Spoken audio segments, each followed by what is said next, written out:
Měkké dovednosti, lidská výhoda v éře umělé inteligence. V tomto videu zjistíte, proč jsou měkké dovednosti jako týmová práce, kreativita a komunikace dnes důležitější než kdy dříve. Ukážeme vám, jak skloubit využití umělé inteligence s rozvojem lidských schopností, které budou klíčové pro úspěch na budoucím pracovním trhu. Měkké dovednosti a jejich význam. Meze umělé inteligence. Stroje a umělá inteligence jsou vynikající ve zpracování dat a řešení složitých úkolů, ale existuje něco, co jim zůstává nepřístupné: lidské emoce. Jak vysvětluje počítačová vědkyně Joanna Bryson, stroje sice mohou rozumět slovům, ale nedokážou skutečně chápat jejich emocionální význam. Emoce jako láska, empatie nebo stres jsou ryze lidské a zásadně ovlivňují naše vztahy a komunikaci způsobem, který stroje nedokážou napodobit. Lidské měkké dovednosti. V moderním pracovním prostředí nejsou důležité pouze technické dovednosti. Lidské vlastnosti, jako je optimismus, empatie a komunikace, nabývají na významu. Studie provedená ve 11 zemích zjistila, že měkké dovednosti, osobní a sociální kompetence jsou klíčem k úspěchu v dnešním digitálním věku. Zde je důvod, proč jsou tyto dovednosti tak důležité. Optimismus pomáhá vám udržet si pozitivní přístup a překonávat výzvy. Empatie umožňuje vám porozumět a navazovat spojení s ostatními. Svědomitost odráží pečlivé, respektující a disciplinované jednání. Motivace pohání vás k dosažení cílů a překonávání překážek.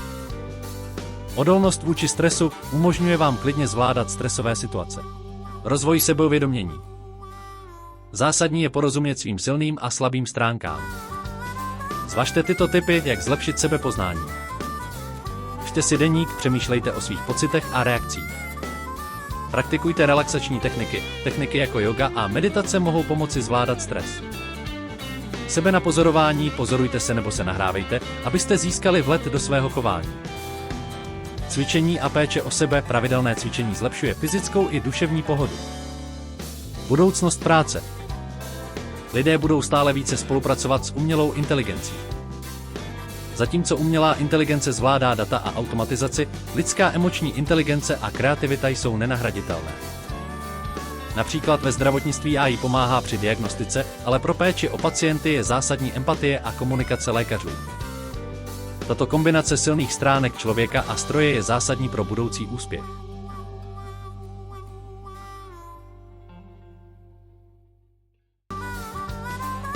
Příkladem významu emoční inteligence a měkkých dovedností při spolupráci člověka a stroje může být situace ze zdravotnictví. Zatímco systémy umělé inteligence vynikají v analýze lékařských dat a odhalování abnormalit, nedokážou vnímat a chápat emoce pacientů. Lékaři však využívají svou emoční inteligenci k projevení empatie, sdělení diagnózy a poskytnutí potřebné podpory. Kombinace analytických schopností AI a lidské empatie je zásadní, což potvrdila i nedávná studie Vídeňské univerzity zaměřená na diagnostiku rakoviny kůže. Kritické myšlení. Lidé vynikají kritickým myšlením, které nás odlišuje od strojů. Na rozdíl od umělé inteligence, která pouze zpracovává data, dokážeme klást otázky, analyzovat informace a posuzovat jejich spolehlivost. Například zdroje jako Wikipedie či zpravodajské weby nám sice poskytují informace, ale nemusí být vždy přesné. Kritické myšlení nám umožňuje zohlednit různé úhly pohledu a utvořit si vlastní, informovaný názor. Také nám pomáhá uvědomit si, jak nás aplikace a algoritmy, jako jsou doporučení na Netflixu nebo v nákupních aplikacích, mohou ovlivňovat v rozhodování. Cvičení na podporu kritického myšlení. Zpochybňujte svá rozhodnutí, zamyslete se nad tím, proč jste si vybrali určitou službu nebo produkt. Co vás k tomu vedlo? Aktivně hledejte odpovědi, kriticky analyzujte obsah, se kterým se setkáváte. Při čtení přemýšlejte, jak zapadá do vašich dosavadních znalostí. Respektujte různé názory, naslouchejte opačným pohledům a přemýšlejte nad nimi. Tím rozšíříte svůj úhel pohledu. Ptejte se na klíčové otázky, zvažujte výhody, možné nevýhody a alternativy každého návrhu nebo rozhodnutí. Řešení dovedností. Řešení problémů je další oblastí, kde lidé překonávají umělou inteligenci. Zahrnuje identifikace a analýza problémů z více úhlů pohledu. Vývoj a implementace řešení. Efektivní používání dostupných nástrojů a spolupráce. Umělé inteligenci chybí schopnost kreativně řešit neočekávané problémy. Lidská vynalézavost a týmová práce jsou pro řešení složitých problémů klíčové. Rozhodovací dovednosti. Důkladný průzkum, zvažte rozhodnutí z různých úhlů pohledu, ale snažte se vyhnout zahlcení informacemi. Omezte možnosti volby, příliš mnoho možností může ztížit rozhodování. Soustřeďte se raději na kvalitu než na kvantitu. Důvěřujte svému instinktu, při rozhodování vycházejte ze svých znalostí a instinktů, ale vyhněte se činům motivovaným extrémními emocemi. Přijměte nedokonalost, někdy je lepší neudělat žádné rozhodnutí, než se rozhodnout unáhleně. Zaměřte se na to, jak se posunout vpřed, místo abyste se neustále zabývali minulými chybami. Kreativita.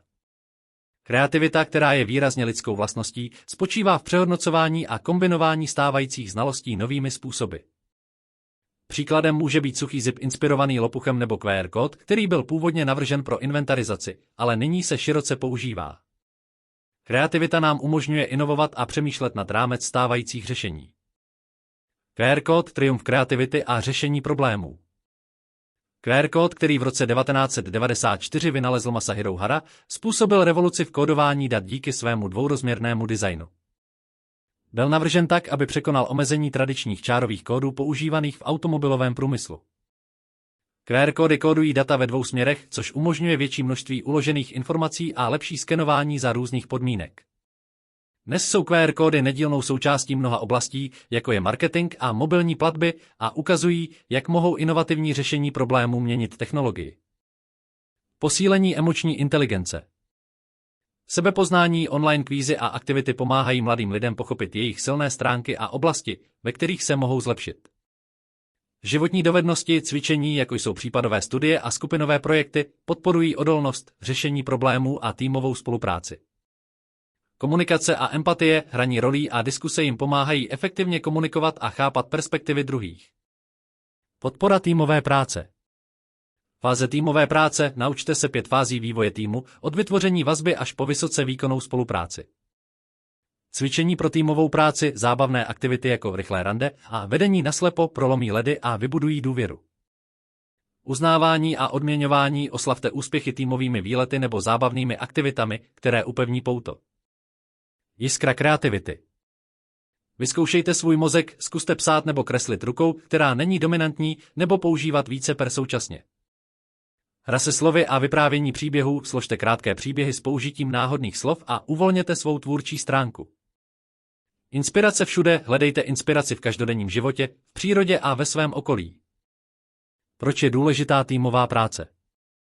Je důležité podporovat mladé lidi v týmové práci, aby se zlepšily jejich sociální dovednosti a připravili se na požadavky pracovního života.